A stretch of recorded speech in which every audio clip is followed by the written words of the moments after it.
Ivarage está à solta e só tem um objetivo, cara: destruir tudo. O caos está começando a se espalhar pelo mundo, o exército de criaturas aterrorizantes marchando sem resistência e nem mesmo os seres mais poderosos parecem ser capazes de impedir essa força destrutiva. Mas e quanto ao Rimuru? Ele pode fazer alguma coisa contra essa ameaça? Ou o mundo está simplesmente condenado a ser consumido pelo dragão do caos sonhador? Hoje a gente vai mergulhar um pouquinho mais no capítulo novo da história, o mais sombrio de Tensura, do volume 22, entender o verdadeiro poder do Ivarage e o que isso significa para o Rimuru e para os seus aliados. Tá preparado que o nosso slimezinho tá de volta, então merece o seu like, deixa o like aí, vem comigo, cara, se prepara que o volume 22 tá prometendo demais. Vamos lá.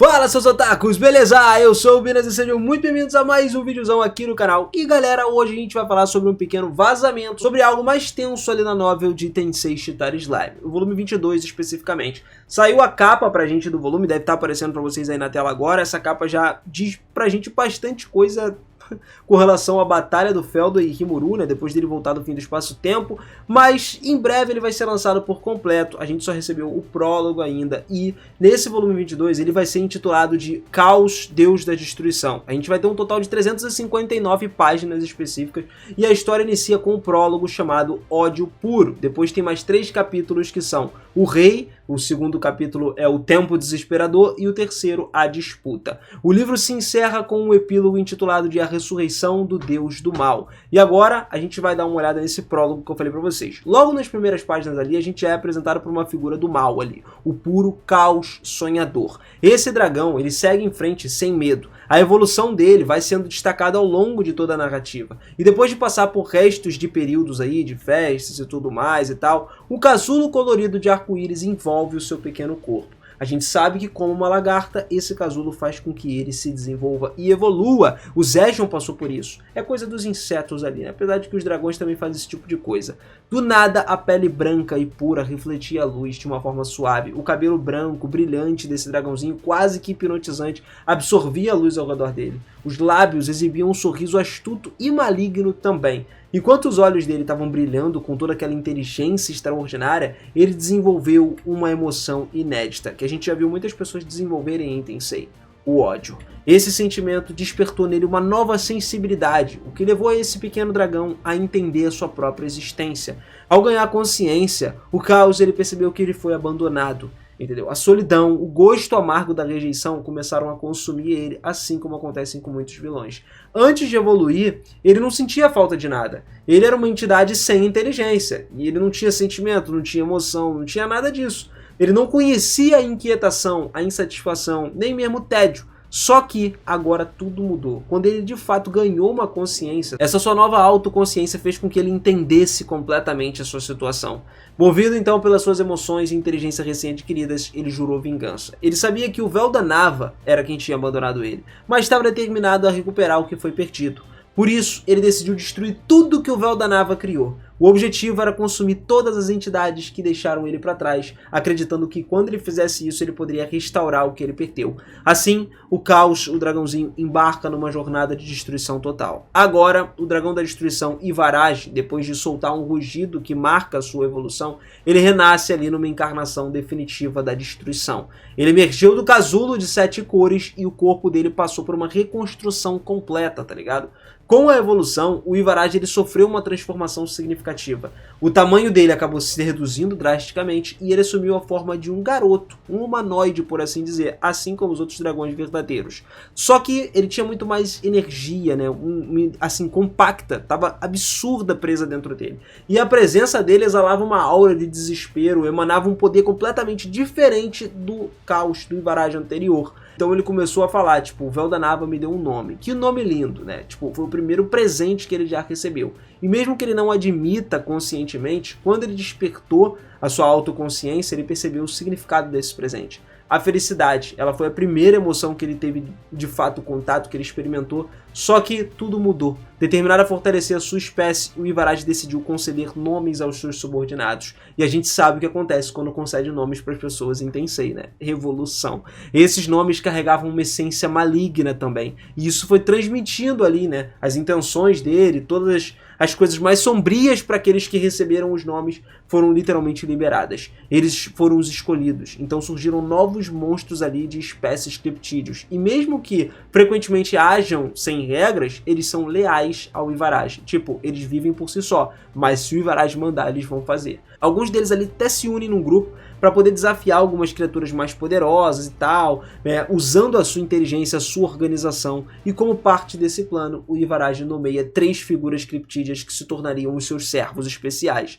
Enquanto ele atravessava o vazio, ele concedeu o nome Kakeazi a uma das criaturas, e com esse nome, essa criatura não só recebeu um novo título, mas também sendo amaldiçoado com poder maligno. Ao lado dele, o Ivaraj deu o nome a mais 2 criaturas. Um pássaro flutuante ali, que aparece entre dimensões, que recebe o nome de Rabatak, que era um título empregado de ressentimento. Já um peixe que nada entre as estrelas foi nomeado de Suimu, carregando com ele mesmo a essência do ódio profundo. Independentemente dos nomes, se eram belos ou não tem dúvida de que essas criaturas herdaram a maldade do Ivaraj. E com essa nomeação, os 3 servos passaram por uma transformação aterrorizante. Se tornaram seres muito mais poderosos e assustadores. O Kakeazi assumiu a forma de um leão gigantesco, com uma cabeça de dragão coberta de escamas, além também de uma cauda venenosa de 8 ramificações ali em formas de cobra. Rabatak, que se tornou um dos pássaros de 2 cabeças, com o corpo de uma águia, uma cauda de um pavão e coberto por uma pele metálica brilhante.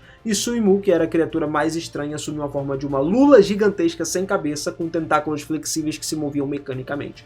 Cada um deles carregava uma aura sinistra que faz qualquer um que se aproxima deles sentir medo avassalador. E não só a aparência, mas o poder deles também aumentou drasticamente, tornando eles entidades praticamente imbatíveis, entendeu? Mesmo quando eles são comparados ali com outras criaturas extremamente fortes, era difícil de se combater. Só que o impacto dessa nomeação e da evolução dessas criaturas não limitou elas. O mal do Ivaraj começou a se espalhar, afetando outras espécies criptídeas e os seus subordinados. Incontáveis monstros foram contaminados pela sua influência maligna, o que resultou numa evolução em massa. Muitos desses monstros se tornaram ainda mais aterrorizantes, alcançaram níveis de poderes superiores ao nível do desastre, e isso já era um problema, e o seu número cresceu muito rápido, chegando a centenas, ou seja, talvez milhares, um exército absurdo que o Ivaraj estava criando.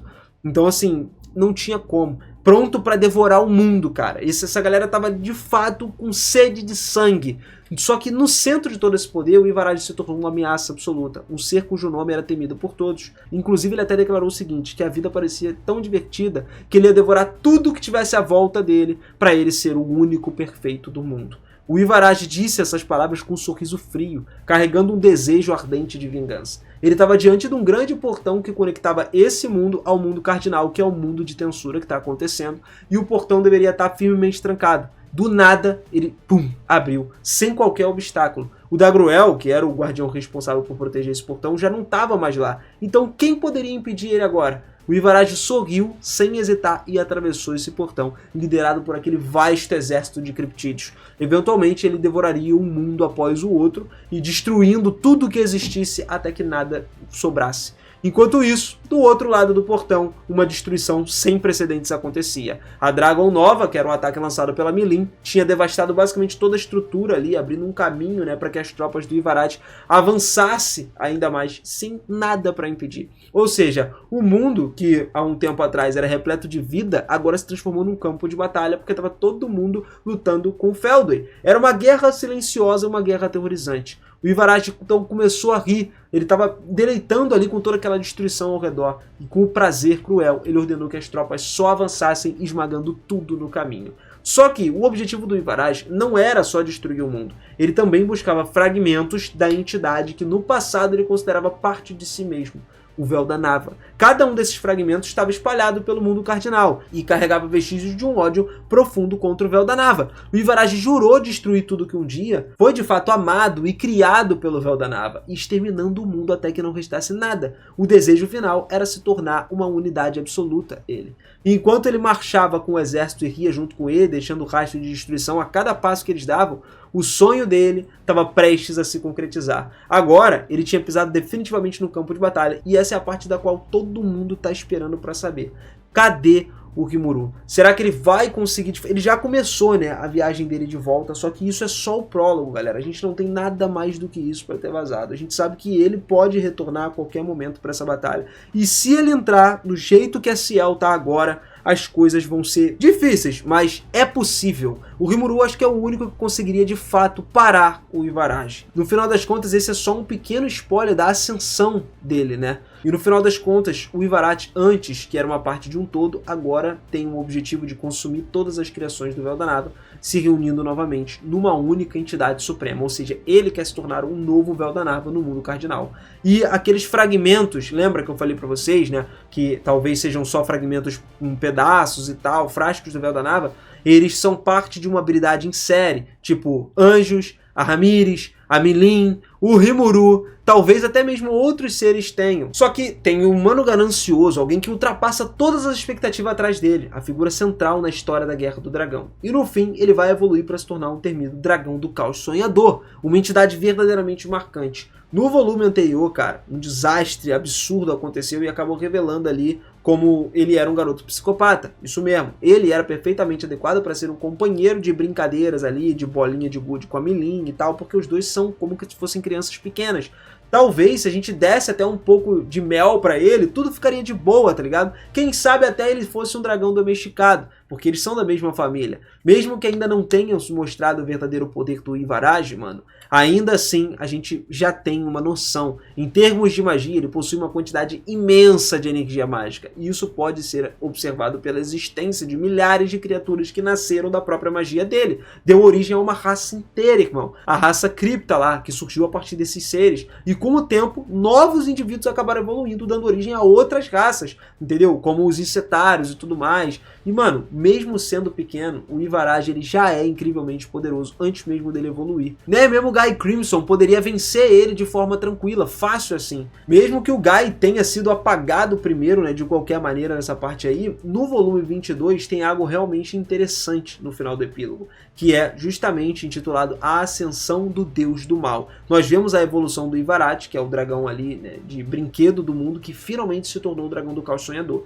Só que, ao que tudo indica, vai ter uma ressurreição de uma outra figura, um deus maligno. Ou seja, uma grande questão é, quem vai ser essa figura? O deus maligno ele pode surgir no final do volume 22, ou simplesmente surgir no início. Enfim, pode acabar com o mundo, mas também pode acabar com o Ivarage. As coisas a gente sabe como é que são, que acontecem em Tensei. Tudo é um mistério. As peças vão se encaixando conforme a gente vai tendo os próximos capítulos. Então, se você tá animado e tá querendo saber o que tá acontecendo, mano, vem comigo. Se inscreve no canal, ativa o sininho, vamos ficar por dentro desse volume 22. Tem muita coisa pra rolar. O negócio tá ficando sério, meu amigo, e eu conto com você pra gente acompanhar isso junto. Tamo junto demais. Beijo no seu coração, aquele forte abraço e eu te vejo na próxima. Valeu!